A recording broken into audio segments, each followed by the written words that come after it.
Hello, welcome to 3 ways to manage emotional eating.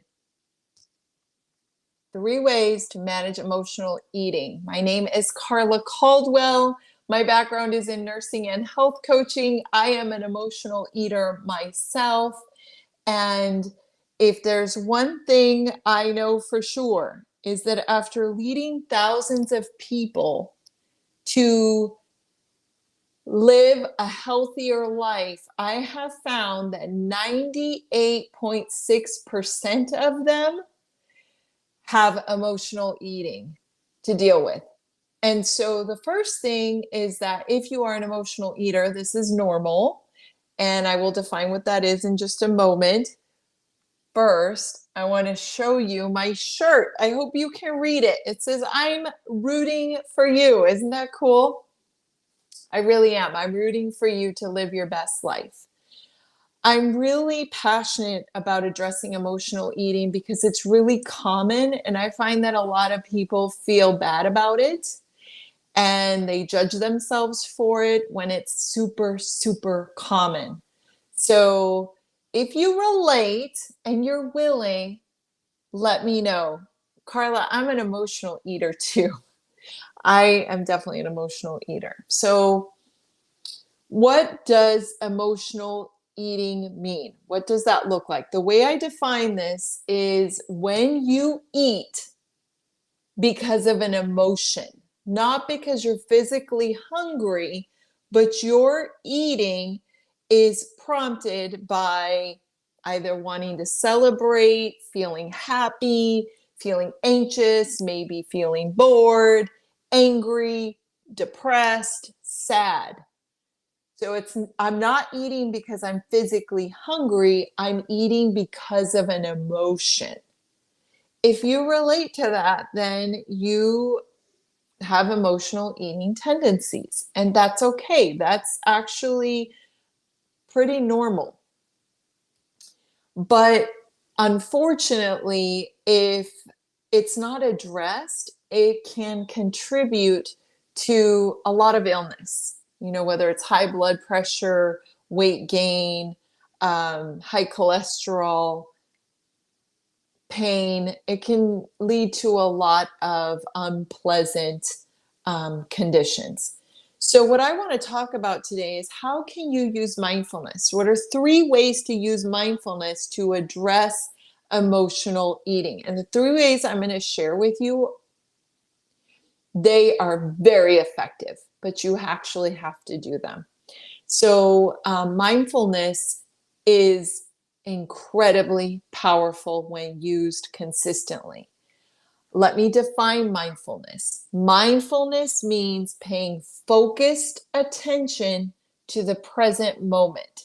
So it's keeping the mind's attention to this moment, not the past, not the future, without judgment. That's key, without judgment. So, for example, if I pay attention to my breathing right now, then I will be paying attention to um, what it feels like for the inhale to start, where I feel it in my body. But I'm not judging whether I'm breathing right or wrong. I'm just paying attention to the breathing in the moment. This is very helpful. Paying attention to the present moment helps emotional eating tremendously because a lot of emotional eating is due to emotions we're having and thoughts we relate to those emotions. So I want to get right to it because I know you're super busy and I want you to have these 3 ways to use mindfulness to address emotional eating yesterday. um, I'm trying something new with sound. So if any of you watching don't mind letting me know in the comments, yes, I can hear you. That would be very helpful. So the 3 tools. The first one is called urge surfing. And this one is very simple, not easy to do. You have to practice it. And what it means is that when you feel hungry and you ask yourself, am I physically hungry? If the answer is no, then it's probable that you are wanting to eat due to an emotion. And so the first tool, if you're not physically hungry, if you're physically hungry, please eat. If you're not physically hungry, then I want to invite you to urge surf, which means that you pay attention to the urge. So what this looks like is that you stop. There's no multitasking, no looking on your phone, no getting busy. You simply ride the wave of the urge to eat.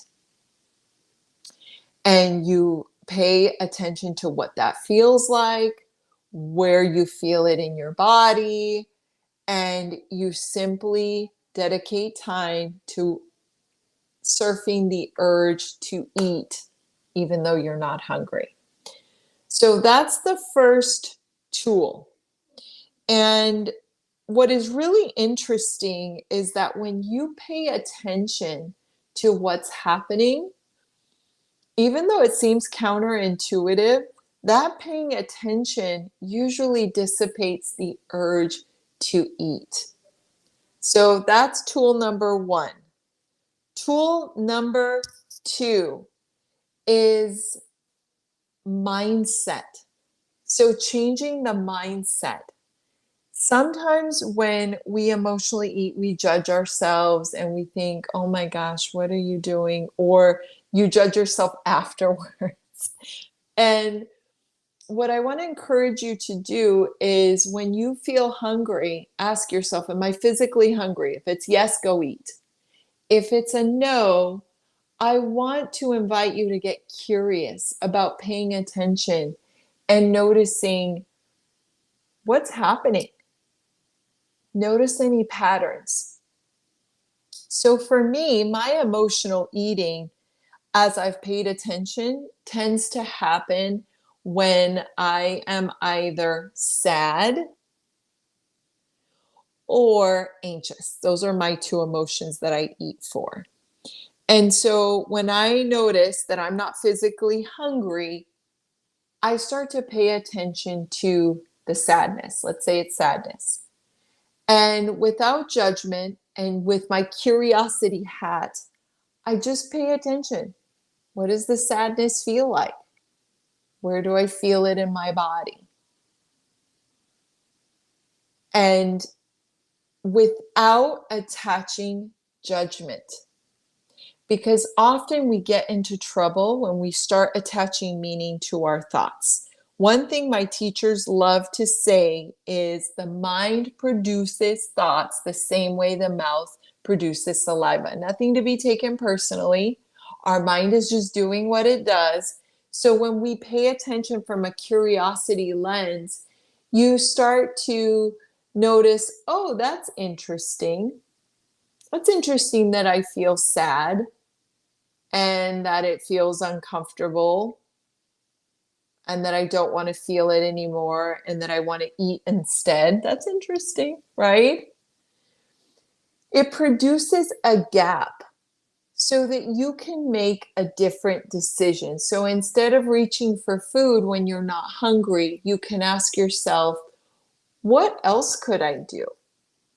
What else could I do to help this sad feeling that doesn't have to do with food? So for me, some of the answers that come up is like, go on a walk, listen to music, call a friend. Your answers will be different, but what is similar is that paying attention and being curious and compassionate will support you to lead to different solutions that don't involve food.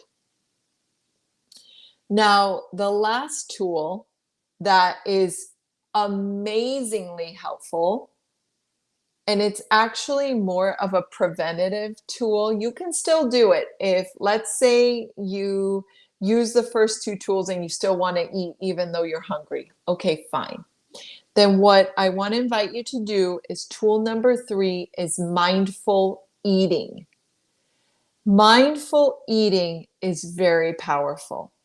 It means that I'm not going to eat distracted. I'm not going to eat while I'm talking. I'm not going to eat while I'm looking at my phone and thinking about 30 other things or reading or writing a list or working. I'm going to just eat.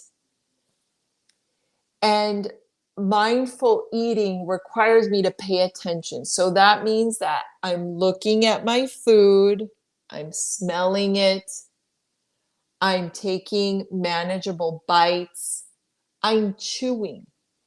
I'm chewing, paying attention to the taste, the texture. I'm um, it prompts me to remember that my stomach doesn't have teeth, so I'm going to chew the food appropriately. And what happens when we mindful eat is we're more likely to digest better, and we're more likely to notice that we're full, or we are more likely to eat less. And sometimes the mindful eating is just enough for us to notice that, you know what, I'm not really hungry. So, those are the three tools. I invite you not to dismiss their simplicity. They're very, very effective, but as I mentioned earlier, they don't work unless you practice them. So, three tools for managing emotional eating: one, urge surfing, which means that you've identified that you're not physically hungry. So, you ask yourself, am I hungry? Am I physically hungry? If the answer is no, then you're going to see if you can urge surf. So instead of eating, I might tell myself, okay, I'm going to spend the next few minutes just feeling the urge, see if it passes, paying attention to the urge. Just paying attention, focused attention to the urge helps with for it to pass.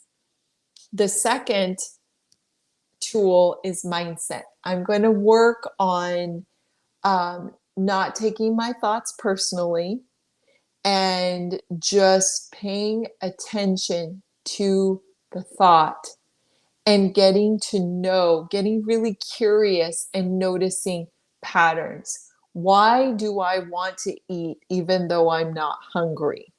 Where do I feel this in my body? What's happening?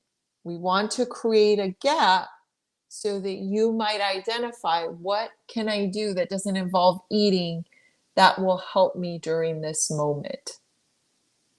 And the last one is practicing mindful eating, which just means being in the present moment. So if the first two tools don't work and you still want to eat the food, then be mindful. Be mindful, be present, be in the present moment. And usually that will help to identify that either you're not hungry or you'll eat less than you normally do. And it actually can be quite soothing to be in the moment when you're eating versus just doing this. Okay, I hope that helps. If you have any questions, let me know in the comments or send me a message if you found this helpful. Please like and share. Sharing is caring. I am rooting for your success. See, I even got it on a t-shirt. Rooting for your success. Have an amazing day. Thank you.